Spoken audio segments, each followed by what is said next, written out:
So, while editing this, it is currently the end of May.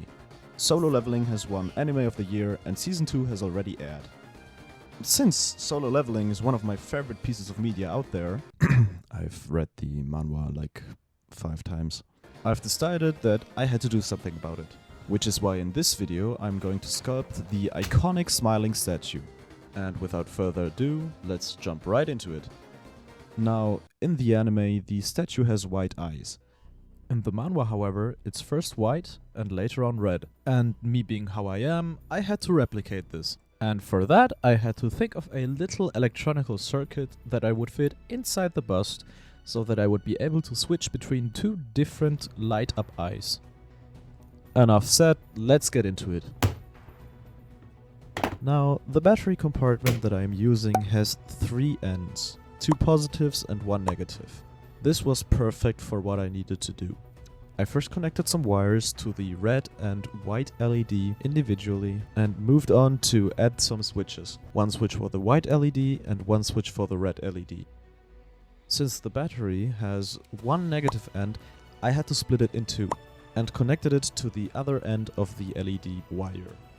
It might look a bit chaotic, but trust me, it works and that's all that matters. And as for the battery, I will wire it at the end of the video because I first need to do the figure. And after having tested if it works, I went ahead and began making the base. Or better said, the battery compartment.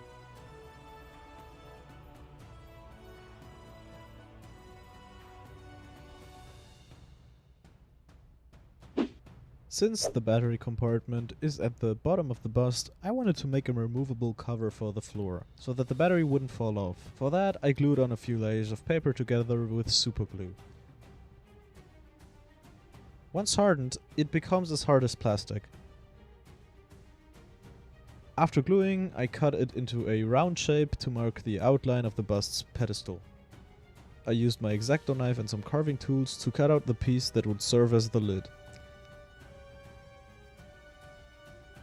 I then put it aside and sculpted the pedestal by rolling out a piece of clay into the thickness of the battery compartment. I traced the piece of paper onto the clay and then cut it round. I did the same thing with the battery and then cut it as well so that the battery would fit inside the clay. I went back to the lid and glued on some magnets. They would ensure that it doesn't go off.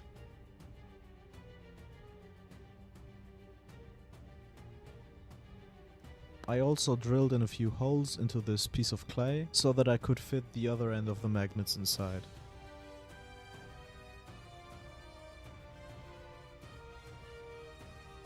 And to make the floor of the bust flat, I glued on the other piece of the plastic paper around the lid. Since the cables need to run through the shaft of the figure, I had to make a hollow clay tube.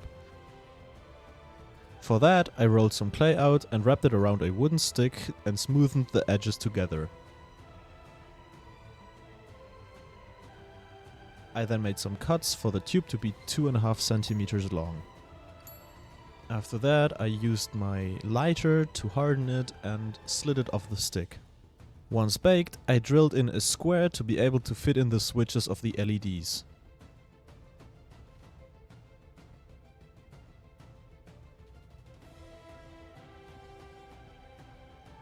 I then secured those with some super glue.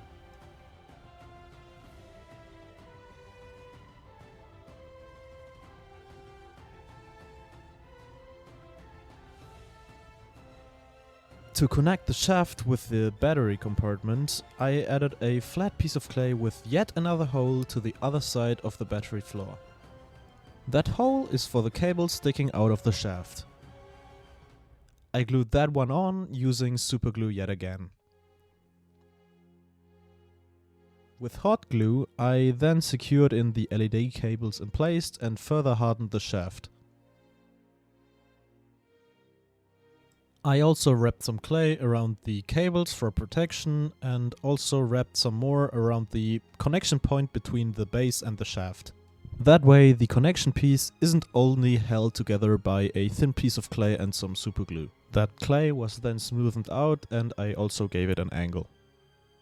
Before putting it in the oven, I used some super Sculpey light to bulk up the section where I would sculpt the bust itself.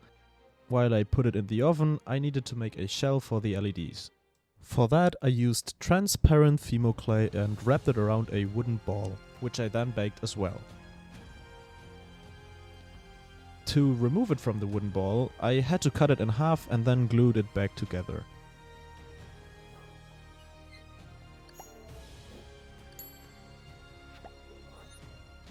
That transparent ball was then glued on top of the bulked up base of the figure. That way the LEDs wouldn't be covered with clay and it would be a lot brighter. After that, the base of the figure is basically done and I can finally move on to sculpting the bust itself. As always, I began by wrapping some clay around the base and then started making the facial features. This was a bit challenging to make because of the hard clay ball, but it had to be done, so I started with the nose. I needed the eyes to be relatively free of clay, so that the light would still shine through, which is why I added the eyebrows and the cheekbones as well. There is nothing much to say here, only that overall it's just a matter of adding the basic face features.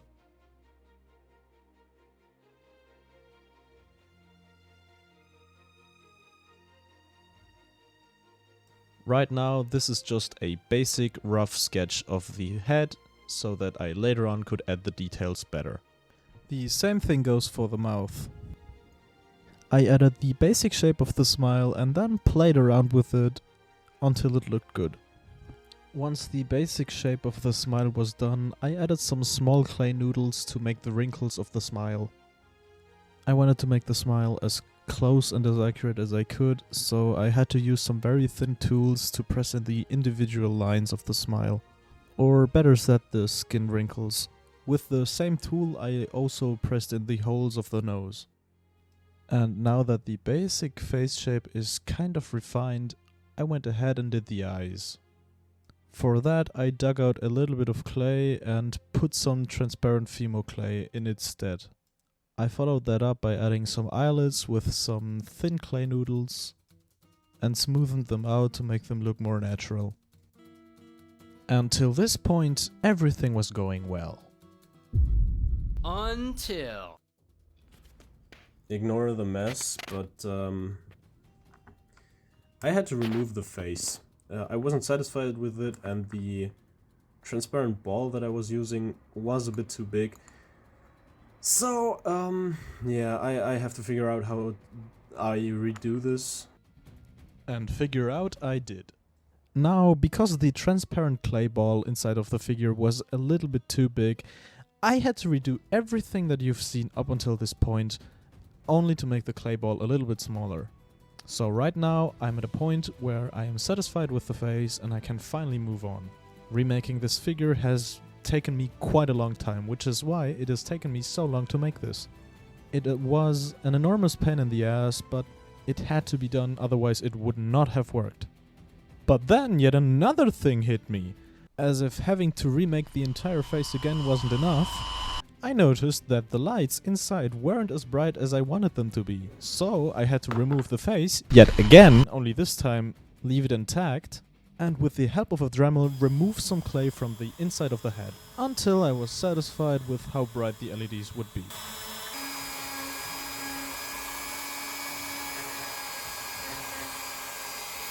And after that, I could finally glue it back in place and now actually continue finishing the figure. And I'll be honest, for a figure that size, this was way too much effort and took me way too long and was way too complicated. But hey, everyone does mistakes, right? Finally, I could move on and make the teeth. This was quite simple. I just added some clay and cut in the lines of the teeth. This was a bit difficult because of the size of the figure, but since I wanted to add a little bit more detail onto the teeth, I used a small ball stylus and added some detail to the gums. With that, the face is done. Now, originally I wanted to do the smiling statue of God from the solo leveling game Arise, but since I've been working so much on this figure due to the electronics and the LEDs, I kinda lost motivation, so I just went ahead and did the regular anime and manhwa version instead. Nothing wrong with that, just a little bit less detail and thus less work for me. Having said that, I added a thin piece of clay onto the torso of the figure, smoothened that out, and then added a thin clay strip to the neck. After that, I added some more thin clay strips, only this time horizontally, to add the remaining detail of the torso piece. Quite the simple torso, which I was really happy about because it didn't really give me that much of a headache. However, the thing that kinda gave me a headache was making the hair. The premise is quite simple since it's just adding clay until it looks good, but all in all it was just freestyle because I never made hair that way. The good thing is, canonically, this is a statue, meaning that I don't have to make it as realistic as it could be. After the clay was put on the figure, I used a loop tool to make some lines and then my pointy wooden tool to roundin it up and then just trial and error until it looked good.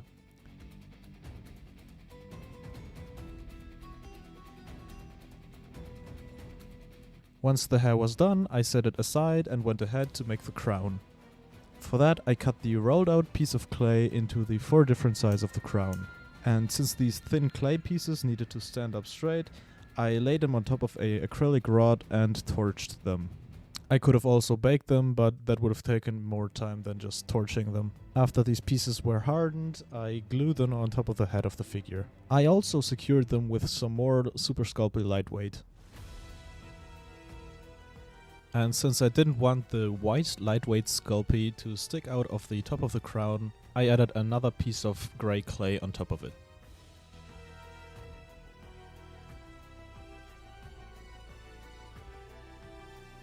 After having thrown the figure into the oven, I used a thin clay noodle and wrapped it around the connection part between the head and the crown.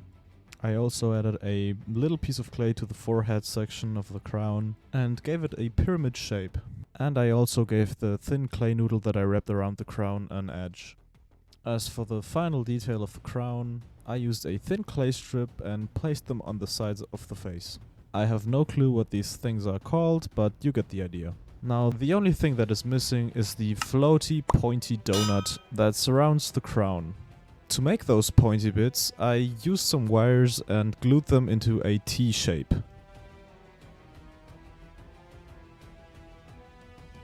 I then wrapped a thin piece of clay around a glass bottle, torched it and then glued a wire around the same piece of clay, making sure that the clay wouldn't break apart.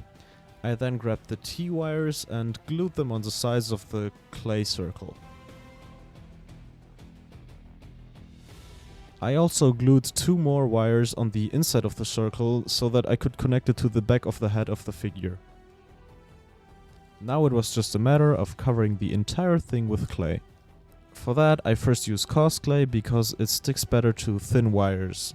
After that, I put it in the oven and baked it, and then covered it with some grey clay. I also made sure to give it the appropriate shape.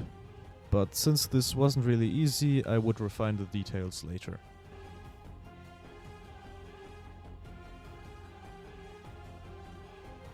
Once the pointy bits were covered with clay, I cut them into triangular shapes.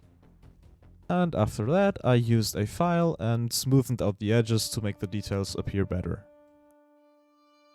And I almost forgot, on the front and the back of the circular pointy donut, the pointy bits are surrounded by some smaller pointy bits, so I added some clay and made these details as well. Now, before I would add it to the figure itself, I needed to add some scratches. I suppose that the statue is supposed to be really old, so that is the reason why it is a little bit broken in some bits. Anyways, to make this I just simply used my X-Acto knife and a clay needle tool and just added random scratches.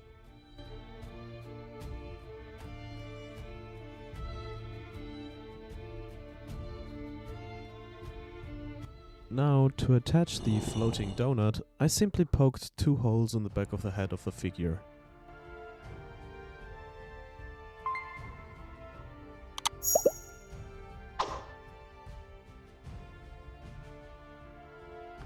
These holes are for the 2 extra wires that I attached in the inside of the circle.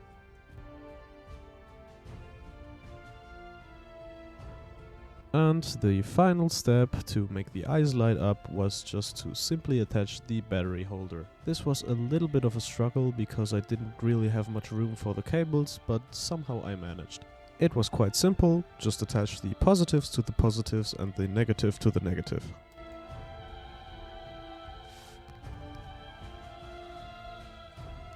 I'm not happy with how the figure looks so far. But thankfully, since I used only grey clay, I didn't really have to paint it that much. I did, however, have to weather it down. Really simple, I just used some black acrylic wash and covered the entire figure with it until I was satisfied.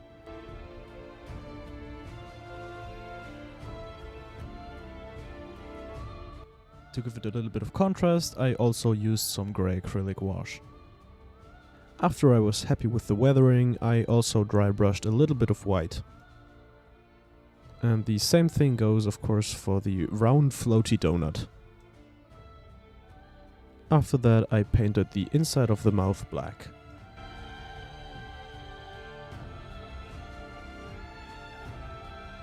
And since I wanted the eyes to pop a little bit more, I used the darkest black that I could find. It's crazy how much darker the eyes are, especially when light up. And the very last step was painting the teeth a very light grey.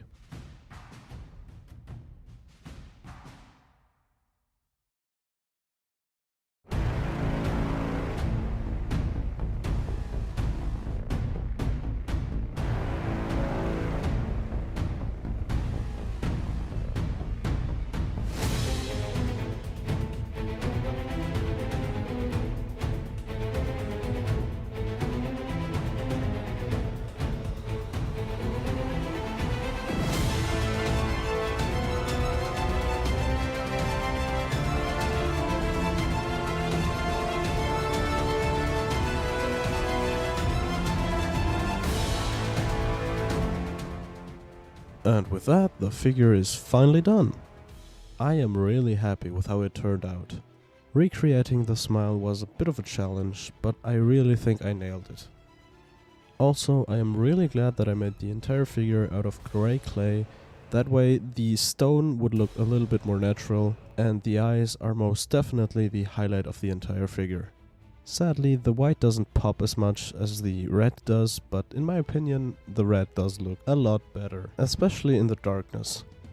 Now, usually I would have made an entire figure, but since this isn't really something that I wanted to do with this one, I am really happy that this bust really turned out good.